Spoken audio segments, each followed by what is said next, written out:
Ang kwento ng tamad na langgam. Sa gitna ng luntiang kagubatan ng Greenleaf, may isang masipag na kolonya ng mga langgam na kilala sa kanilang walang pagod na pagtatrabaho at pagkakaisa. Sa gitna ng abalang mga manggagawa ay nakatira si Tiny, isang kakaibang langgam na may di pangkaraniwang ugali. Siya ay sobrang tamad. Habang ang iba pang mga langgam ay walang tigil na naghahanap ng pagkain, nagtatayo ng mga masalimuot na lagusan, at nagpoprotekta sa kolonya, si Tiny ay madalas na makikita sa ibabaw ng isang batong maisinag ng araw, nangangarap ng isang maginhawang buhay. Hindi nakaligtas sa reyna ng mga langgam ang katamaran ni Tiny. Ang reyna, na matalino at mapag-alaga, ay madalas na pinagmamasdan si Tiny ng maihalong pag-aalala at pag-usisa. Alam niya na ang bawat langgam ay may papel sa kolonya, at ang asal ni Tiny ay maaaring makagulo sa maselang balanse ng kanilang komunidad. Sa kabila nito, nagpasya siyang bigyan si Tiny ng pagkakataon na patunayan ang kanyang sarili. Isang umaga, tinawag ng reyna si Tiny sa kanyang silid. Ang mga dingding ng silid ay kumikislap sa maliliit na patak ng hamog na sumasalamin sa malambot na liwanag. Pumasok si Tiny ng mabagal, nakabuntong hininga at binigyan ang reyna ng tamad na saludo. Tiny, simulang sabi ng reyna ng mahinahon, napansin kong mas gusto mo ang magpahinga kaysa magtrabaho. Bagamat may lugar ang pahinga, ang ating kolonya ay umaasa sa pagsisikap ng bawat langgam. May espesyal na tungkulin akong ibibigay sa iyo. Biglang naging interesado si Tiny. Espesyal na tungkulin? Ano po iyon, kamahalan? Ngumiti ang reyna. Gusto kong pamunuan mo ang isang pangkat para mangalap ng matatamis na nektar mula sa mga bulaklak sa gilid ng kagubatan. Isang mahalagang gawain ito na nangangailangan ng koordinasyon at pagsisikap. Napalunok si Tiny nang maramdaman ang bigat ng responsibilidad. Subalit nakita rin niya ito bilang isang pagkakataon upang patunayan na hindi siya basta tamad na langgam. Nag-aatubili man, pumayag siya, umaasang hindi magiging napakahirap ang gawain. Kinabukasan, tinipon ni Tiny ang kanyang pangkat, si Snap, isang masipag na manggagawa, si Blink, isang masiglang langgam, at si Dash, isang mabilis at matalinong tagaplano ng estratehiya.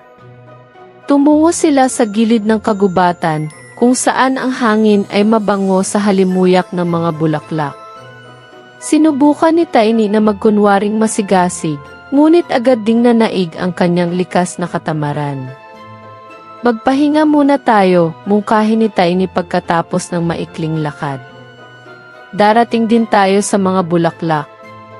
Nagpalitan ng nag-aalalang tingin sina Snap at Blink, ngunit si Dash, na laging positibo, ay sinubukang hikayatin si Tiny.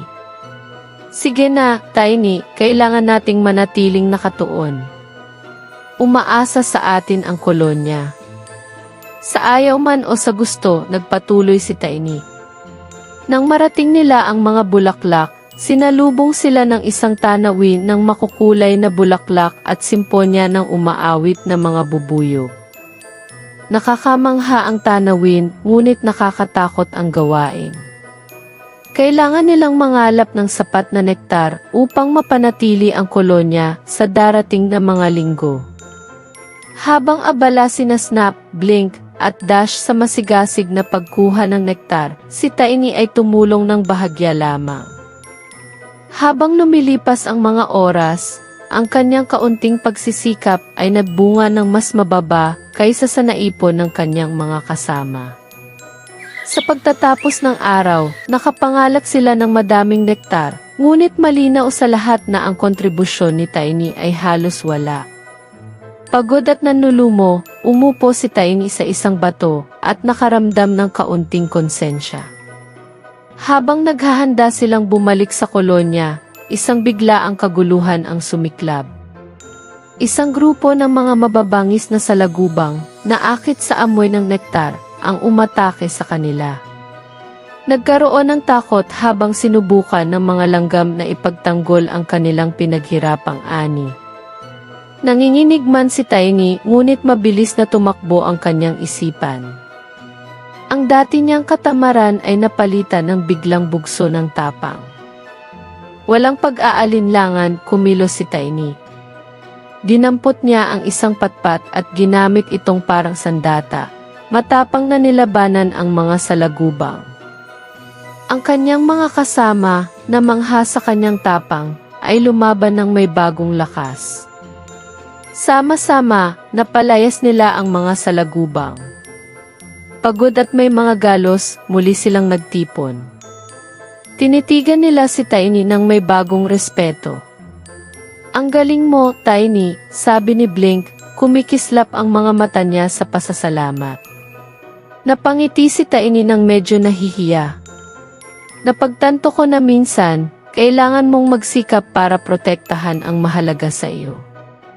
Pagbalik nila sa kolonya, maingat na pinakinggan ng Reyna ang kanilang kwento. Lalo siyang humanga sa pagbabago ni Tiny. Tiny, nagpakita ka ng dakilang tapang ngayon. Natutunan mo ang mahalagang aral. Ang tunay na lakas ay nagmumula sa kalooban at mahalaga ang ambag ng bawat isa. Simula noon, nagbago na si Tiny. Bagamat naaaliw pa rin siya sa pagpapahinga sa ilalim ng araw, naintindihan niya ang kahalagahan ng pagsisikap at responsibilidad. Ang kolonya ay lalong yumabong, at ang kwento ni Tiny ay naging alamat na nagpapaalala sa lahat na kahit ang pinakatamad ay maaaring umangat sa pagkakataon kapag kinakailangan.